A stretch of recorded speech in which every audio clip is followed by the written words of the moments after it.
It's common knowledge that Zack Snyder's Rebel Moon is based off his rejected Star Wars proposal. But was Disney right to reject this story, or did they miss out on a potential box office hit?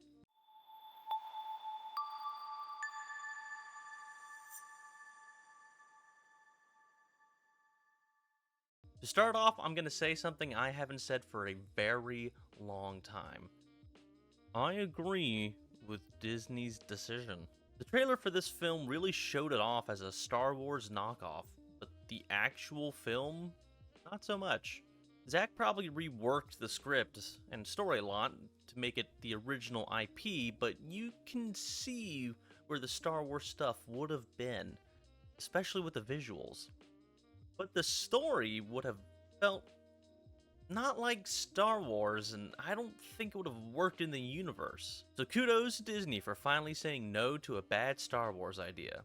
I wish they would make that a more common practice. Let's get into the actual film now. First, I want to talk about the visuals. This is a Zack Snyder film, so the majority of the film is dark or with like a low light filter or something. Except for a few scenes and shots that I wish was more in the film. The CGI, background environments, ships, space shots, all of that, they're not terrible. I mean, they look strange at some times. Not all the CGI was good, but it wasn't terrible. It had the same kind of look and feel as like his other movie Sucker Punch. Kind of reminded me of like a Final Fantasy cutscene, so it almost felt like a video game to me. I'm not sure if actual models or anything was used for the ships, but practical makeup was used for the aliens, and they did look good. But with like the gray Zack Snyder filter over it all, you kind of felt like there was more CGI there than there probably was. But again, the aliens looked good, and I wish there was more of them, especially in like the core team of characters. I don't need all the characters to be humans in my sci-fi epics. As for the costumes and setting, at the beginning, it did not feel very space opera epic more than like, what if the Nazis went back in time and took over the Middle Ages? The poor moon farming village looks like peaceful Vikings, just like farming, and they have like Viking-like religions there. They like to make love to please the gods and grow more grain. I guess Space Thor likes to watch. They use barely alien, futuristic-looking horses to plow their fields. They live in, like, Dark Ages huts that have Star Trek doors, but they still manually pump water and dress with rags. It's a very weird mixture of Viking and English medieval times, with the most, like, random things being futuristic-y. So the balance was terrible, and if it wasn't for the giant planet outside in the sky, it would barely be able to tell this was supposed to be set in like a different galaxy or universe or whatever. Once they leave and go to other planets, it then becomes more Nazis show up in Blade Runner. The costumes are not good. The bad guys are literally Nazis without swastikas. They even wear ties. How sci-fi space epic is that? Most of them are blonde hair, blue eyes, all white people, and even have the military hair buzz cut. Then the ground troops look like rejected Dune costumes with like sand glued on them. I know George Lucas took inspiration from the Nazis and stormtroopers and whatnot, but this is just ridiculous. Like Zack Snyder and Netflix went, people like the historical reference stuff in Star Wars. Let's just fill this world with that shit, not even try to hide it or be subtle with it. Okay, let's move on to the acting. I think they all did a decent job, but there was no standout performance. Hollywood really keeps trying to make Sofia Boutella a star, and she definitely has her strengths. She's a beautiful woman, very athletic, and can clearly do some impressive stuff for the action scenes. You can tell she is really trying her heart out with like emoting her face, moving her body, but she sometimes just falls flat with the line delivery. She's either monotone or full-bore emotion, and nothing in between. Charlie Hunnam is my favorite part of the movie, and I think he's an underrated actor that deserves more roles, but I even found myself going, come on, man, why are you doing that accent? Not entirely sure what accent it was, but he Kept saying everything with the same inflection, like someone who's just trying to do an accent for the first time. It was. Ugh. Also, him having like a grill was just stupid. The girl who played Nemesis was a robot. I'm not sure if her character was actually a robot or something, but she was like bland as bland could be. And the actor who played Titus was underused. He's a decent actor who's been around a lot, but he just wasn't really used for a character that was supposed to be like a brilliant tactician. Everyone else did just fine. There's not much to say about their performance because there's not much to say about their characters. Which leads me to my biggest issue that I had with this movie: the characters and the story. This movie is a spectacle more than anything. Just a series of scenes to get to the next action scene and slow motion shot. The only character that actually gets into development is Korra and arguably Gunner. The rest are shallow characters you don't really know anything about, except for at the end when Admiral Node is just kind of laying out in detail who they are and why you should find them impressive. Like, half the movie is Korra, Kai, and Gunner trying to recruit these people to become rebel fighters. Then off screen, they seem to bond, but no conversations were ever shown, and recruiting them took like 2 sentences and a look how awesome this person is fight scener moment. Kai and Korra act like they're good friends all of a sudden when they barely had any dialogue together.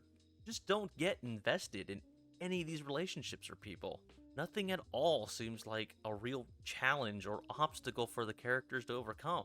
Korra is the most badass of badass people of all time in this universe, and the rest of the cast are just kind of there to go, oh wow, that's the person we want to lead us.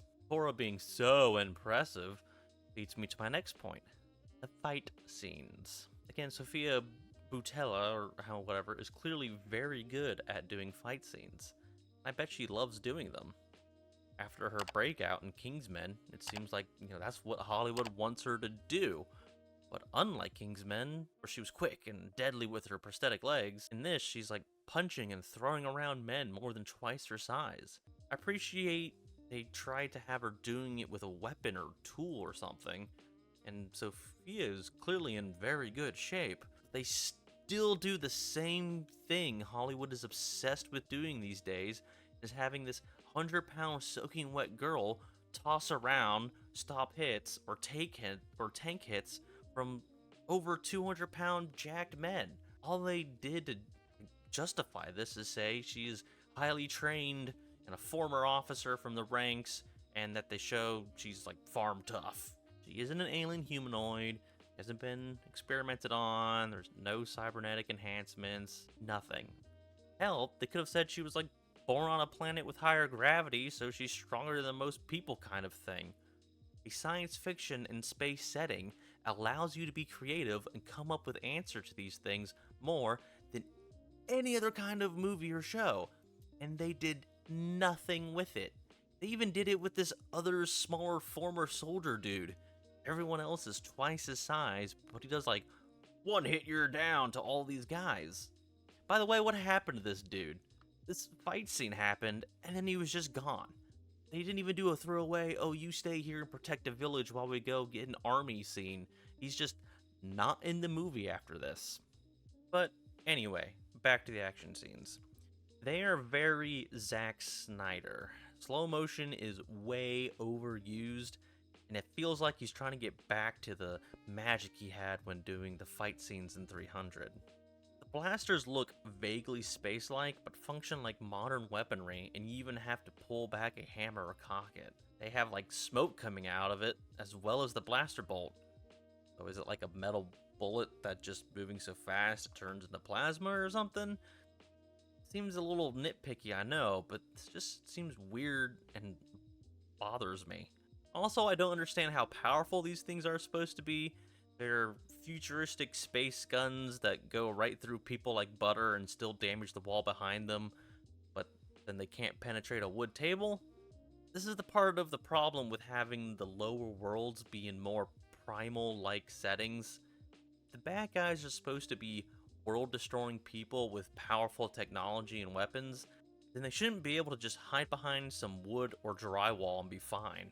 You have to show what would actually happen and how dangerous those weapons are on things other than people. Star Wars had a lot of planets and ships that were at close to equal footing technology wise, and the sets and the walls looked like they could take the blaster shots. And then, when like underdeveloped species got attacked by the Empire, they got seriously hurt and damaged. Even lightsabers were shown to do some serious damage and to be taken seriously. Well, OG lightsabers anyways, not the new Disney lightsabers that can't cut through or kill anything. This is another issue I had with this universe they are setting up. I think Zack wanted this story to be in Star Wars, so he didn't have to do universe building. He could just do Empire from Star Wars fighting rebel farmers and not have to come up with crazy amounts of lore.